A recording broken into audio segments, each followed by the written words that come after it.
Hello everyone, welcome to Ritika's nursing tutorials. आज मैं एक अपना नया वीडियो लेकर आई हूँ। ये जो वीडियो है एक रिक्वेस्टेड वीडियो है, जहाँ पर हम बात करेंगे कि मिडवाइफरी या ऑब्स्टेट्रिक्स क्या होता है, रोल क्या होता है एक मिडवाइफरी का। तो आइए आज हम इस टॉपिक पे बात करते हैं। वीडियो स्टार्ट करने से पहले मैं आप सभी से रिक्वेस्ट करूंगी कि इस वीडियो को एंड तक देखें। बहुत ही ज़्यादा इम्पॉर्टेंट वीडियोस है। यहाँ पे हम रोल ऑफ मिडवाइफरी, जो ट्रेंड्स चल रहे हैं उनके बारे में डिस्कस करेंगे। इससे बहुत ज़्यादा जो एग्जामिनेशन अभी बीएससी जीएनएम के आ रहे हैं, क्वेश्चंस बहुत ज़्यादा आते हैं और इसको एंड तक देखिए। अगर ये आपको वीडियो पसंद आता है तो प्लीज़ इस वीडियो को लाइक करें, शेयर करें। अगर आपने मेरे चैनल को अभी तक सब्सक्राइब नहीं किया है तो प्लीज़ मेरे चैनल को सब्सक्राइब करें। आइए आज का हम अपना वीडियो स्टार्ट करते हैं।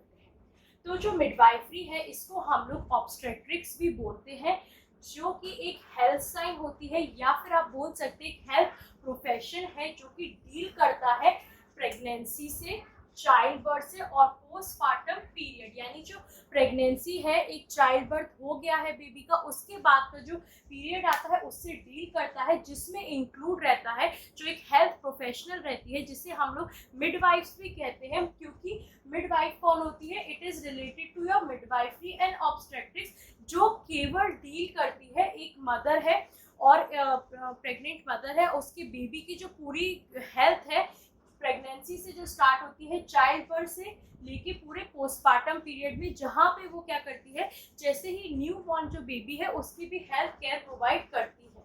Beside sexual and reproductive health of women through out their life. तो एक जो मिडवाइफरी है, जो मिडवाइफ्स हम जिसे बोलते हैं, वो एक हेल्थ प्रोफेशनल रहती है जो कि डील करती है प्रेगनेंसी के टाइम पीरियड से लेकर चाइल्ड बर्थ, फिर उसके बाद जो पोस्टपार्टम पीरियड आता है और उसके बाद इंक्लूड करती है जो भी न्यू केयर होती है एक बेबी की, जैसे वो बॉर्न होता है तो उसकी पूरी केयर, और उसके बाद भी जो एक वुमेन की हेल्थ होती है जो इंक्लूडेड रहती है सेक्सुअल या रिप्रोडक्टिव हेल्थ, उसको और अच्छे से अच्छा करने के all through out the life. तो ये रहती है हमारी मिडवाइफ। अब हम डिस्कस करेंगे कि what are the needs for midwifery as a profession in India. यानी जो हमारा इंडिया है, एज अ प्रोफेशन जो है मिडवाइफरी की क्यों ज़रूरत है, क्या ऐसा इम्पॉर्टेंट चीज़ है जिसके लिए हमें मिडवाइफरी एक प्रोफेशन की इंडिया में ज़रूरत है।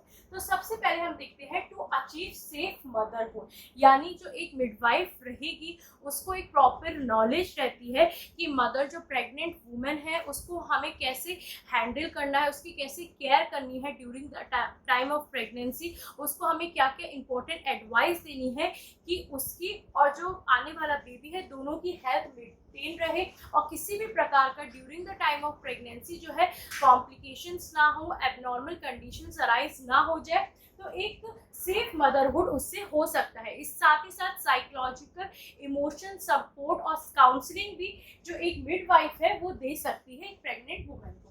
सेकेंड हम देखते हैं to avoid duplication of services. Duplication of services, जैसे अगर कोई भी पेशेंट है, प्रेग्नेंट वुमेन है, तो एक जो मिडवाइफ है हेल्थ प्रोफेशनल है जिसे इसमें बहुत अच्छी नॉलेज है, तो वो जब अपने क्लाइंट को, अपने पेशेंट को हैंडल करती है तो वो पूरा जो है उसका रिकॉर्ड मेंटेन रहती है कि उसका एलएमपी क्या था, फिर उसके बाद उसने अल्ट्रासाउंड किस किस डेट में करवाए, किसी भी प्रकार की कोई एबनॉर्मल कंडीशन तो नहीं है, मेडिसिन कितने टाइम पे कौन कौन सी देना है, उसके बाद उसके स्टिचेस का भी ध्यान रखना, उसकी ड्रेसिंग के बारे में। ऐसा ना हो कि डबल डोज ऑफ मेडिकेशंस किसी वजह से चली जाए, जिसकी वजह से जो कॉम्प्लिकेशन है एक मदर में या बेबी में अराइज हो जाए। फिर मदर का जो है आफ्टर डिलीवरी उसका जो हेल्थ स्टेटस है, मेंटल स्टेटस है वो कैसा है, जो बेबी हुआ है उसका स्टेटस कैसे, इन सब के बारे में वो एक रिकॉर्डिंग रखती है, एक प्रॉपर मेंटेन करती है, क्योंकि उनको इसी बात की जो है प्रॉपर ट्रेनिंग दी जाती है। तो इसका है कि डुप्लीकेशन ऑफ सर्विसेज, यानी दोबारा ये चीज़ें रिपीट ना हो। डोजेस ऑफ मेडिकेशंस टाइम पे दी गई हैं, जो भी इंजेक्शंस है वो टाइम पे दिए गए हैं, दोबारा तो नहीं दिए गए। तो ये आता है to avoid duplication of services. फिर हम बात करते हैं टू गिव हेल्थ एजुकेशन। यहाँ पर जो है मदर को उनके जो रिलेटिव जो भी आ रहे हैं काउंसलिंग के लिए या उनके हस्बैंड को यहाँ पे एक हेल्थ एजुकेशन प्रोवाइड की जाती है during the time of pregnancy से लेके। जैसे ही मदर जो फर्स्ट टाइम हॉस्पिटल आती है, जब उसे पता चलता है कि उसका कंसेप्शन पीरियड है और उसकी प्रेगनेंसी चलना स्टार्ट हो गई है, तो वहाँ पे कौन कौन सी जो है अच्छी चीज़ें हैं जो प्रमोट कर कर सकती है, मदर को एक अच्छी हेल्थ दे सकती है, जिससे कि उसका भी हेल्थ अच्छा रहे और साथ ही साथ बेबी का। उसके साथ साथ जब जैसे बेबी डिलीवर्ड हो जाता है तो कितने टाइम पे जो है फीडिंग करवाना है, किस तरीके से फीडिंग करवानी, अपनी हाइजीन को कैसे मेंटेन रखना है कि मदर और बेबी को किसी भी प्रकार का कोई इन्फेक्शन या कॉम्प्लिकेशन ना हो। जब वो डिस्चार्ज होकर घर जाती है तो किन किन जो चीज़ों का है उसको ध्यान रखना है, जिससे उसकी जो हेल्थ है वो जल्द से जल्द रिकवर हो और साथ ही साथ बेबी में भी किसी भी प्रकार की जो कॉम्प्लिकेशंस ना आए। तो to give health education. Fourth हम देखते हैं to participate in countries concern that is maternal and child welfare, यानी कोई भी प्रोग्राम्स रिलेटेड टू मदर और मैटरनल और चाइल्ड वेलफेयर के लिए है तो उसमें जो है एक कंसर्न दिखाना, उसमें पार्टिसिपेट करना कि और क्या क्या अच्छी चीज़ें जो है हम रेगुलेशंस ला सकते हैं, क्या क्या चेंजेस ला सकते हैं मिडवाइफरी में, जो है हम कौन कौन से ट्रेंड्स और अच्छे ला सकते हैं, जिससे कि जो मदर और जो बेबी है उनमें किसी भी प्रकार की जो कॉम्प्लिकेशन आजकल लाइफस्टाइल की चेंजेस की वजह से अराइज होती है वो कम हो जाए और जो एक मदर और जो बेबी है उसके लिए उसका हेल्थ स्टेटस और अच्छा हो जाए। फिर नेक्स्ट हम देखते हैं to get status and recognition in the society. ये है कि एक उसको अपना रिकॉग्निशन, एक आइडेंटिटी सोसाइटी में मिल सके। तो ये थे need for midwifery as a profession in India, यानी कि मिडवाइफ्स जो है उनकी क्या ज़रूरत है, उनकी क्या नीड है as a profession in India. अब हम बात करेंगे कुछ इंपॉर्टेंट टर्म्स के बारे में जो हमारे ऑब्स्टेट्रिक्स या गायनेकोलॉजी में यूज़ होते हैं, क्योंकि अगर आप as a midwifery as a health professional in midwives काम कर रहे हैं तो ये टर्म्स आपको आना बहुत ज़्यादा ज़रूरी है, क्योंकि इन्हीं के अकॉर्डिंग हम अपनी जो है पूरा जो है हेल्थ स्टेटस ऑफ आप बोल सकते हैं मैटरनल का और बेबी का देखते हैं। अब हम देखते हैं कुछ टर्मिनोलॉजीज जो बहुत ज़्यादा ज़रूरी है और एक हेल्थ प्रोफेशनल, एक मिडवाइफरी को ये टर्मिनोलॉजी के बारे में पता होना चाहिए और इसके बारे में नॉलेज होनी चाहिए। अब हम देखते हैं सबसे पहला midwifery is a knowledge necessary to perform the duties of midwife. Midwifery जो है एक ऐसी नॉलेज है जो अगर कोई भी हेल्थ प्रोफेशनल है जिसे हम लोग मिडवाइफ कहते हैं, जो सारी अपनी रिस्पॉन्सिबिलिटी और ड्यूटीज़ जो है वो पूरी कर रही है, तो उसको उस पर्टिकुलर प्रोफेशन के बारे में, उस मिडवाइफरी के बारे में, उसको हर चीज़ के बारे में नॉलेज होनी चाहिए। सेकेंड हम देखते हैं obstetrics. It is a branch of medicine जो डील करता है प्रेगनेंसी के समय पे लेबर और प्यूपीरियम। ऑब्स्टेट्रिक्स जो है एक ब्रांच है मेडिसिन की जो कि डील करता है जब प्रेगनेंसी होती है तो कौन कौन सी मेडिकेशन दी जाती है नॉर्मल कंडीशंस में या फिर हाई रिस्क प्रेगनेंसी के केस में या फिर लेबर और प्यूपीरियम के टाइम पे, यानी आफ्टर चाइल्ड बर्थ किस तरीके से जो मेडिसिन से कौन कौन सी देना है, किस किस समय तक देना है, तो वो आता है हमारा ऑब्स्टेट्रिक्स।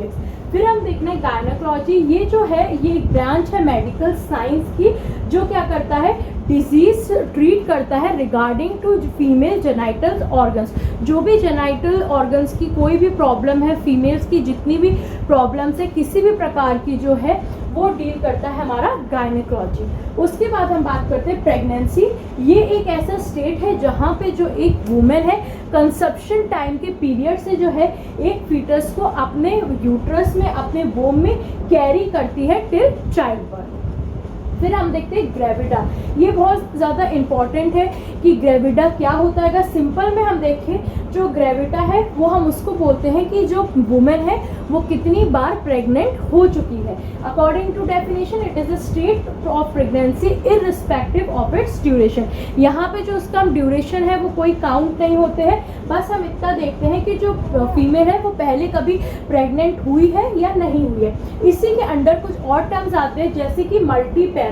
तो मल्टी पैरा वो होता है कि जो वुमेन है उसने एक से अधिक बार बच्चे को जन्म दिया है तो उसको हम लोग बोलते हैं मल्टी पैरा। नली पैरा उस वुमेन को बोलते हैं या उस टर्म में है यहाँ पे जो है वुमेन ने कभी भी जो है किसी भी बेबी को क्या है जन्म नहीं दिया है। फिर हम देखते हैं प्रेमी ग्रेविडा, यानी कि जो वुमेन है उसकी पहली प्रेगनेंसी है। अगर फर्स्ट प्रेगनेंसी है तो हम उसको टर्म करते हैं प्रेमी ग्रेविडा के बारे में। फिर है मल्टी ग्रेविडा, यानी प्रेगनेंसी मोर देन वन। अब यहाँ पर आप देखिए मल्टी पैरा, यानी यहाँ पर यह कंफ्यूज मत होइएगा। मल्टी पैरा मतलब जो होता है वुमेन है उसने जो 1 से 2 बार बच्चे को जन्म दिया है, और मल्टी ग्रेविडा प्रेगनेंसी हुई है 1 से अधिक बार, 2 बार भी हो सकती है, 3 बार भी, लेकिन यहाँ पे कोई कंफर्म नहीं है कि उसने जितनी बार भी प्रेगनेंसी उसे हुई है तो उसने वहाँ पे बर्थ दिया है कि नहीं। तो ये थे हमारे कुछ इंपॉर्टेंट टर्मिनोलॉजीज जो हमें as a health professional, as a midwife ये पता होना चाहिए। अब हम देखेंगे जो रोल्स हैं, what are the roles of a midwife. तो रोल्स जो है मिडवाइफ की डिस्कस करने से पहले हम देखेंगे trends in the midwifery and obstetrical nursing, यानी कि पहले जो चलता था, पहले से अब बहुत ज़्यादा चेंजेस आए हैं जो हमारी नर्सिंग है, ऑब्स्टेट्रिकल नर्सिंग में, मिडवाइफरी में। पहले उतने ज़्यादा जो थे इन्वेंशंस नहीं थे, टेक्नोलॉजीज़ नहीं थे, उतनी अच्छे ड्रग्स नहीं थे, उतनी अच्छी जो है एक नॉलेज जो है नहीं प्रोवाइड हो पा रही थी जो हमारी हेल्थ प्रोफेशनल्स है। तो कहीं ना कहीं उसकी वजह से क्या हो रहा था, मदर के हेल्थ स्टेटस पे और बेबी के हेल्थ स्टेटस पे फ़र्क पड़ रहा था। लेकिन जैसे ही जैसे अब आगे हमारा इन्वेंशन होते जा रहे हैं तो बहुत सारे जो है ट्रेंड्स आए हैं मिडवाइफरी एंड ऑब्स्टेट्रिकल नर्सिंग में, जिसमें हम देखेंगे क्या क्या चेंजेस आए हैं हमारे ऑब्स्टेट्रिकल नर्सिंग में। तो सबसे पहले देखते हैं changes in social structure, variations in family lifestyle. अब हम देखते हैं जो खुद ब खुद है बहुत ज़्यादा सोशल स्ट्रक्चर चेंजेस आए हैं। एक जो पर्सन है, फैमिली है, इंडिविजुअल्स है, सारी अपने हेल्थ को लेके आजकल बहुत ज़्यादा फिटनेस फ्रीक हो रहे हैं, अपनी लाइफस्टाइल में उनके बहुत सारा चेंजेस आ रहे हैं। अब जो है अधिक से अधिक वो अच्छी डाइट लेते हैं, उनको पहले से जो है नॉलेज होती है थ्रू इंटरनेट्स कि हमें during the time of pregnancy या फिर अपने हेल्थ को कैसे मेंटेन करना है, अपनी लाइफस्टाइल में क्या क्या जो है इंपॉर्टेंट चीज़ें ऐड करनी है जिससे जो है हमारी हेल्थ फिजिकल हो, मेंटली हम इस तरीके से कैसे मेंटेन कर सकते हैं एक्सरसाइज, योगा के द्वारा। तो ये है हमारे changes in social structure, variations in family lifestyle. वहाँ पहले जो था, पहले हमें हर एक चीज़ एज अ हेल्थ प्रोफेशन जो है जो फैमिली है उनको बतानी पड़ती थी, और उसकी वजह से अगर उनको उस बारे में नॉलेज नहीं होती तो मदर और बेबी के हेल्थ कंडीशंस पे बहुत ज़्यादा इफेक्ट पड़ता था, कॉम्प्लिकेशंस आ रही थी। लेकिन अब इन टेक्नोलॉजीज़ की वजह से एक ये चेंजेस आ गए हैं कि जो फैमिली है, जो इंडिविजुअल है, वो रिगार्डिंग हेल्थ जो है अपने आप को थोड़ा अच्छा रखने लगा है। उसकी बात है कॉस्ट कंटेनमेंट जो है यहाँ पे हम देखते हैं, क्योंकि अलग अलग जो है टेक्नोलॉजीज़ आ चुकी हैं, अच्छे अच्छे हॉस्पिटल्स आ गए जिसमें बेहतर से बेहतर जो एक सुविधाएं हैं जो है बच्चे को, मदर को अगर किसी भी प्रकार की कॉम्प्लिकेशंस होती है, या बेबी को लो बर्थ बेबी है, वेट है, तो उसको जितनी भी रिक्वायरमेंट्स है हाल के हाल प्रोवाइड होती है। तो जिसकी वजह से थोड़ा जो कॉस्ट है वो अराइज हो चुका है, क्योंकि पहले जैसे थे अगर बेबी को जॉन्डिस है या बेबी लो बर्थ वेट है तो उतनी जो है जल्द से जल्द जो है प्रोवाइड नहीं कर पाते थे किसी भी प्रकार के अगर कॉम्प्लिकेशन है मदर या बेबी को, तो उतनी जल्दी है जो प्रोवाइड नहीं करवा सकते थे। लेकिन अब टेक्नोलॉजीज इतनी हो गई है, सब कुछ इतना अच्छा से हो गया है, तो उसकी वजह से जो है कॉस्ट बढ़ गया है। फिर हम देखते हैं एक्सपेंडेड रोल्स ऑफ नर्सेज। यहाँ पे जो है as a nurse, as a midwife जो है उनकी रोल्स एंड रिस्पॉन्सिबिलिटीज अधिक से अधिक बढ़ गई हैं। फिर है फैमिली सेंटर्ड केयर। यहाँ पे फैमिली सेंटर्ड केयर में है, जैसे मैंने आपको बताया अगर बेबी को जॉन्डिस है या लो बर्थ वेट बेबी है, प्री मैच्योर बेबी है, तो अगर वो डिस्चार्ज के बाद घर जाता है तो हमें किस प्रकार की जो है घर वालों को एडवाइस देनी है कि उनको किस प्रकार से जो है अपनी उनके बच्चे का और माँ का किस तरीके से ख्याल रखना है और उस एनवायरनमेंट के बारे में समझाना है। फिर हम देखते हैं असिस्ट टू हेल्थ केयर। यहाँ पे असिस्ट टू हेल्थ केयर जैसे मैंने अभी पहले आपको इसमें बताया था एक्सपेंडेड रोल्स ऑफ नर्सेस के बारे में। फिर हम देखते हैं शॉर्टनिंग हॉस्पिटल स्टेज। अब जो है डॉक्टर्स ने जो हॉस्पिटल स्टेज है उनका जो है कम कर दिया है, अब 3-4 दिन में क्या करते हैं डिस्चार्ज कर देते हैं। उसकी वजह से क्या हुआ है, यहाँ पर रोल्स ऑफ नर्स बढ़ गए हैं कि फैमिली सेंटर्ड केयर, यहाँ पे नर्स को अधिक से अधिक एडवाइस करनी पड़ रही है, बतानी पड़ रही है, क्योंकि जो है शॉर्टनिंग हॉस्पिटल स्टेज हो गई, यानी हॉस्पिटल में रुकना कम कर दिया। तो जो भी उनके मेडिसिन है, जो भी उनकी है, उनको जल्द से जल्द वो कंप्लीट करना है। साथ ही साथ उनको जो भी एडवाइस देनी है regarding mother and baby care, वो उनको अच्छे से डिटेलिंग में एजुकेट करना है उनकी फैमिली और मदर को। फिर है increase use of alternative treatment modalities. जैसे मैंने बताया अब हमारे पास ट्रीटमेंट के अधिक से अधिक जो है चीज़ें अवेलेबल है, अच्छे से अच्छे ड्रग्स, अच्छे से अच्छे टेक्नोलॉजीज़, तो उसका जो है इंक्रीज़ हुआ है, जो कि बहुत अच्छा है। इससे क्या होता है कि अगर कोई भी कॉम्प्लिकेशंस आ रही हैं और वो चीज़ अवेलेबल है तो क्या होता है कि मदर के हेल्थ पे और जो है बच्चे के हेल्थ पे इतना ज़्यादा असर नहीं पड़ता। हम उनको एक क्विक ट्रीटमेंट दे सकते हैं। इंक्रीज यूज़ ऑफ टेक्नोलॉजी, अब जो है हम लोग अधिक से अधिक टेक्नोलॉजीज़ का यूज़ करने लगे हैं।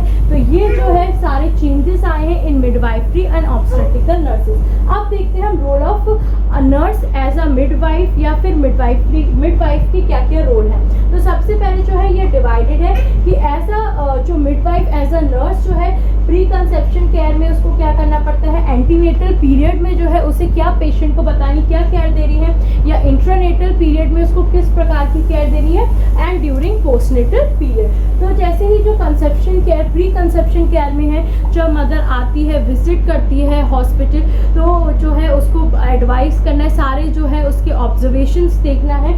ड्यूरिंग एंटीनेटल पीरियड में सबसे पहले उसका एग्जामिनेशन करना है, उसको पॉइंट आउट करना है कि मदर में किसी भी प्रकार की कोई कॉम्प्लिकेशंस तो नहीं, उसका फिजिकल एग्जामिनेशन करना है, उसकी पूरी हिस्ट्री कलेक्ट करनी है, ऑब्स्टेट्रिक हिस्ट्री कलेक्ट करनी है, जिससे हमें पता चल सकता है कि मदर में किसी भी प्रकार की हेल्थ इश्यूज कॉम्प्लिकेशन तो नहीं है जो आगे चल के वो हाई रिस्क प्रेगनेंसी हो सकती है और बच्चे पे किसी भी प्रकार का डिफेक्ट या प्रभाव तो नहीं पड़ रहा। तो ये हमारे प्री कंसेप्शन केयर और ड्यूरिंग एंटीनेटल पीरियड में आता है, जहाँ पे जो है मदर का हम पूरा जब वो हॉस्पिटल में विजिट करने आती है तो पूरा हम उसका फिजिकल एग्जामिनेशन करते हैं। उसके बाद हम पूरे इसकी हिस्ट्री कलेक्ट करते हैं, ऑब्स्टेट्रिक हिस्ट्री कलेक्ट करते हैं, ये देखने के लिए कि किसी भी प्रकार का कोई कॉम्प्लिकेशंस तो नहीं है जो आगे जाके बढ़ सकता है और मदर इसके हेल्थ स्टेटस पे बेबी पे असर पड़ सकता है। तो अगर हम ये रूल आउट कर लेंगे, हमें पता चल जाएगा। हम अल्ट्रासाउंड्स भी कुछ टाइम पीरियड रखते हैं तो उससे पता चल सकता है, तो वहाँ पे हम उस तरीके की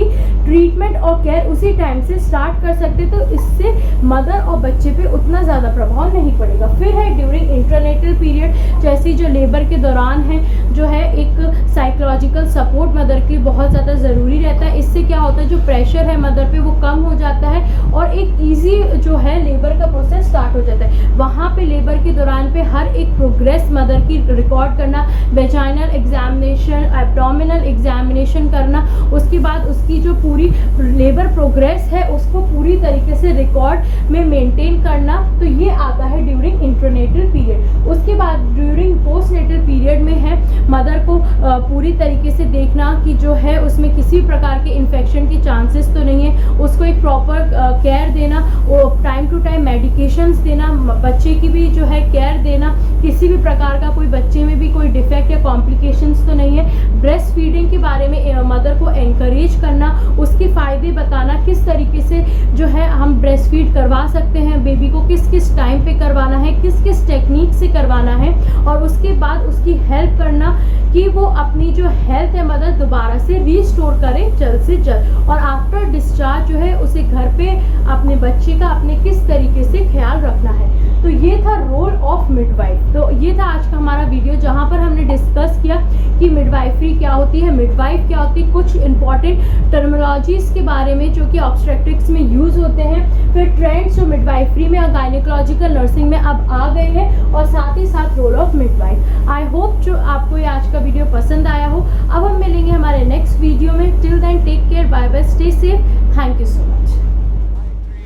I'm an icon, man. I'm a girl about a 10. I should fuck her in a Benz.